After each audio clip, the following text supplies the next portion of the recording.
Hello everyone, welcome back to our channel. The Fairchild Republic A-10 Thunderbolt II, affectionately nicknamed the Warthog, emerged from the crucible of the Cold War as the United States Air Force's answer to one pressing question. How could NATO blunt a massive armored thrust by the Soviet Union and its Warsaw Pact allies if the much-feared Fulda Gap offensive ever materialized? Built around the philosophy of survive, hover, and kill, the A-10 was designed less as a sleek dogfighter and more as a rugged, slow-flying gun platform. The A-10 could loiter for hours, absorb brutal punishment, and shred armor, capabilities whose origins, design choices, and battlefield evolution we're about to explore in depth, so be sure to watch the video all the way through.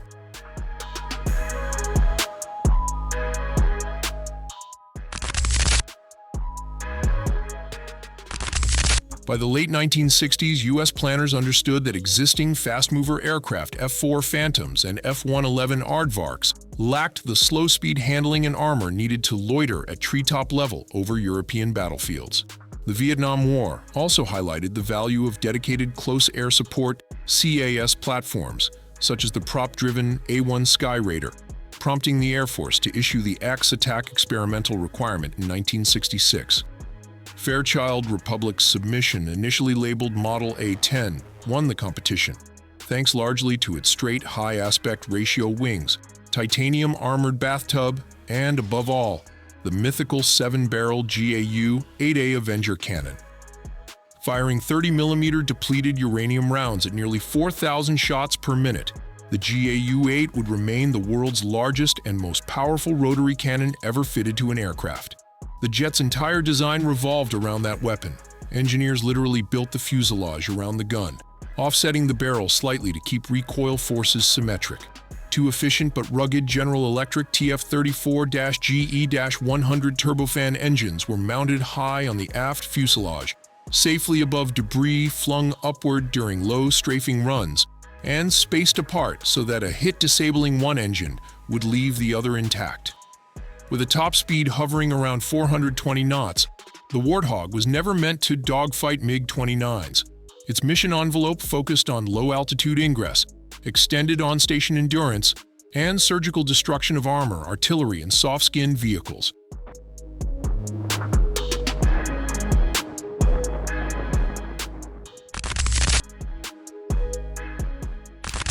Survivability occupied engineers' minds just as much as lethality. The cockpit capsule, fashioned from titanium plates up to 38mm thick, protects the pilot not only from ground fire but also from fragments if the hydraulics-rich wings suffer a catastrophic hit. Critical control cables are spaced apart, duplicated, and routed through separate channels. Manual reversion flight modes allow the pilot to limp home even if hydromechanical systems fail. Self-sealing fuel tanks, fire suppression bottles, and bullet-resistant foam liners further increase odds of survival. These measures proved their worth in subsequent wars, with numerous documented cases of heavily damaged A-10s returning safely to base, sometimes on a single engine, sometimes with severe structural damage, and occasionally with only one functioning hydraulic circuit.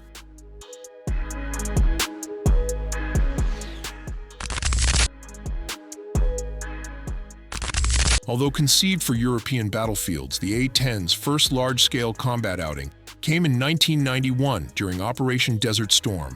Over the 42-day air campaign, Warthogs flew 8,100 sorties and were credited with destroying more than 900 Iraqi tanks, 2,000 other military vehicles, and 1,200 artillery pieces, all while recording a remarkably low combat loss rate.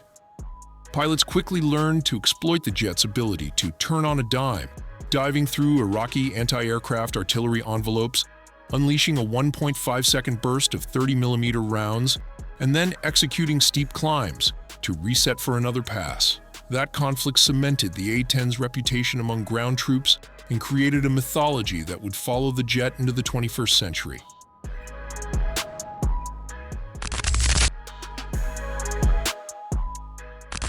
The new millennium thrust the Warthog into a radically different kind of war. In Afghanistan's austere mountain ranges and Iraq's urban sprawl, the aircraft's value lay not in tank plinking, but in its uncanny ability to appear overhead within minutes of a troops-in-contact call. Instead of hunting T-72s, pilots now scanned ridgelines for ambushers, convoy routes for IED emplacers, and city streets for insurgents firing rocket-propelled grenades. The GAU-8 remained fearsome, but precision-guided munitions such as AGM-65 Maverick missiles and GBU-12 Paveway 2 laser-guided bombs joined the party, allowing Warthogs to strike fortified compounds with meter-level accuracy. Equipped with advanced targeting pods like Lightning II and Sniper XR, A-10 C variant crews could loiter at 15,000 feet, cycle multiple stacks of friendly aircraft and drones, and orchestrate complex air-ground engagements while maintaining visual contact with friendlies below. Ground units quickly recognized the psychological leverage conferred by the distinctive growl of twin TF-34 engines and the sonic buzz of the GAU-8, often described as a giant zipper-shredding canvas. Field reports abounded of insurgent fighters breaking contact or abandoning positions the moment an A-10 arrived overhead. Anecdotal or not, the phenomenon boosted morale for supported troops and underscored the Warthog's utility beyond mere kinetic effects. Yet the same attributes that endeared the A-10 to infantrymen, the slow speed, low altitude, and big infrared signature render it vulnerable in peer adversary scenarios. Modern integrated air defense systems such as Russia's S-400 Triumph or China's HQ-22 feature phased array radars and missiles, with engagement envelopes exceeding 200 kilometers. Even older SAM systems, when networked with short-range air defenses and EW assets, create a layered curtain that a subsonic jet without stealth shaping or towed decoys would struggle to breach. Lacking an onboard radar, the Warthog must rely on external cueing for situational awareness, further constraining survivability in dense threat environments. These realities shape current debates over divestment. The Air Force argues that resources devoted to sustaining the aging fleet structural refurbishments, wing replacements, avionics overhauls, could instead accelerate acquisition of 5th and 6th generation platforms such as the F-35A, Lightning II, or the forthcoming next-generation air dominance family of systems. Congress, however, remains reluctant to ground a platform so beloved by soldiers and Marines.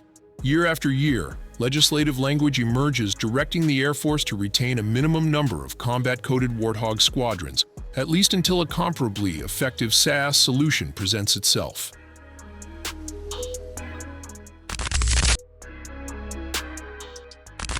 Russia's full-scale invasion of Ukraine in February 2022 rekindled speculation about transferring retired U.S. A-10s to Kyiv.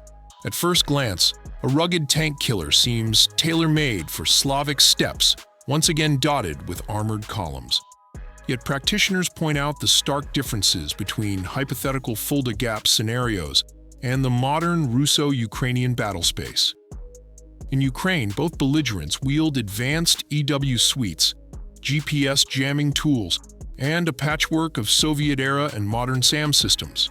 Su-35S flankers patrol at high altitude with long-range R-37M air-to-air missiles, while mobile Buckham-3 and S-300 batteries relocate frequently to complicate seed or suppression of enemy air defenses operations. Under such conditions, a low-flying A-10 would be highly exposed. Moreover, integrating a new aircraft type would impose training, basing, and logistical strains on an Air Force already juggling Soviet legacy MiG-29s, newly donated F-16s, and a growing drone fleet. Unsurprisingly, Ukrainian officials have signaled polite disinterest, prioritizing multi-role fighters and ground-based air defense systems instead.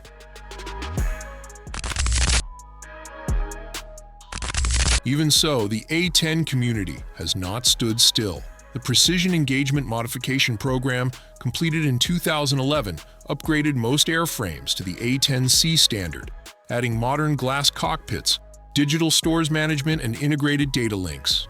A 3D audio system helps pilots differentiate multiple radio channels, an invaluable aid during chaotic KS scenarios. Helmet-mounted cueing systems allow off-bore sight weapon designation, effectively turning the pilot's line of sight into a targeting reticle.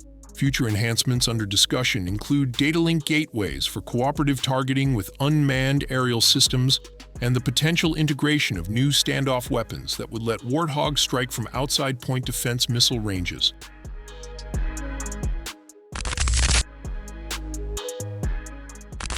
Beyond raw statistics, the A-10 has seeped into popular culture as a symbol of gritty dependability. Video clips of its cannons slicing through desert ranges routinely go viral, and the aircraft features prominently in documentaries, flight simulators, and Hollywood productions. For many service members, the Warthog represents an unwritten promise. When ground troops are in dire straits, someone flying a battered green jet with a shark mouth on the nose will brave hostile fire to deliver salvation in 30mm form.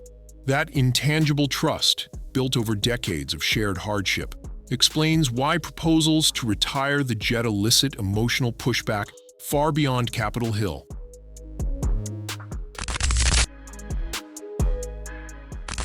In sum, the A-10 Thunderbolt II is simultaneously a masterpiece of specialized engineering and a relic of a bygone strategic era. It was conceived for Central European tank battles that never came, yet it found new purpose supporting counterinsurgency campaigns in the Middle East and Central Asia. As great power competition reemerges, the very traits that once made the Warthog indispensable now constrain its relevance. Whether the fleet fades quietly into museums or soldiers under congressional protection, its legend is secure. An unlovely, unpretentious beast that excelled at the brutal art of saving lives on the ground, one depleted uranium burst at a time. Thanks for watching. If you enjoyed this deep dive into the A-10 Warthog, hit that like button, share it with your fellow aviation fans, and make sure to subscribe so you don't miss the next upload. Ring the bell for more military content. See you in the next video.